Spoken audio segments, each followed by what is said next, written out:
Detective James Mulrose had just seen 5 bodies on the barroom floor and was now looking at the 6th in the kitchen. Mulrose had known the 6th, as had most other people who lived or worked in the small town of Lincoln, Massachusetts. Jack Thompson was dressed in his crisp white chef apron with a Navy chief's hat on, purportedly to keep his hair and skin leavings out of the food.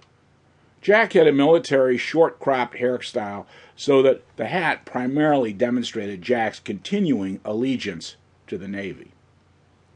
Jack's hands were still in his specially made plastic-covered cloth gloves.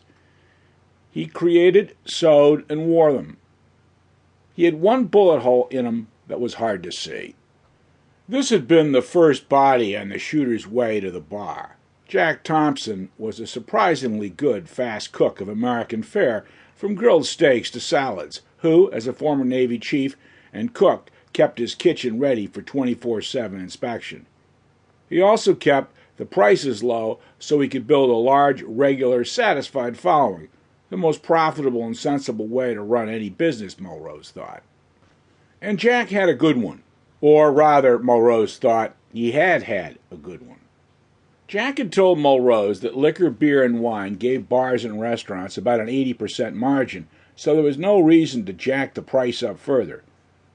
"One thing I don't jack up are the prices," Jack said when having a late drink with Mulrose a few years before. Jack liked the occasional pun, and his friends generally tolerated them fairly well from him, though many found them irritating from others. Jack was the only restaurant owner anyone knew of who welcomed in the health inspectors.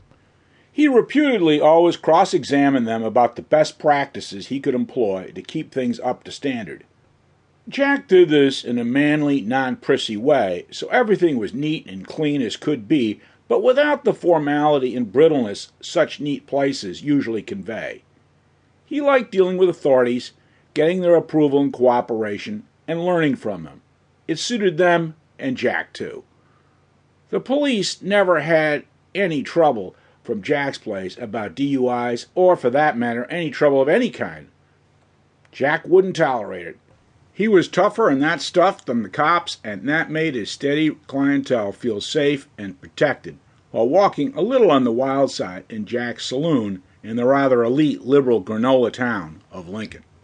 Of course, Jack's was built on the Navy model, clean and ready to go fight a war at any time. Jack's felt a little like that, which partially accounted for its edge, style, and popularity. Mulrose had always thought that Jack's patrons might well like a break from their dull days and sign up for a mercenary jaunt somewhere under Jack's guidance. People could do worse, Mulrose thought. Every year, Jack took a chosen few on a canoe trip in the Adirondacks and another longer trip up to Hudson Bay. It was a privilege to be invited, and his patrons worked for that privilege more, perhaps, than for a new car or other trip with their family. No wonder the locals liked the place. Most people didn't think about Jack being the owner because he deflected the subject. And Jack never thought of himself as an owner, Mulrose thought. Jack always acted as if he still worked for someone else. This was probably from the early habit of working for others, such as being a chief. He clearly missed the bosses, the jovial bitching about them, and all the camaraderie that went with that. Being in charge really didn't suit him, so he just ignored it, as he did other things that didn't suit him. Jack owned the building too, which further kept his costs down, but also made him even more of a boss. Jack had grown up like Mulrose in South Boston, a tough Irish community that still was much like it always was, except the local factories were long gone to the south, then on to Taiwan, and finally mainland China. Their Irish Catholic background meant they understood each other as only kids from your neighborhood can.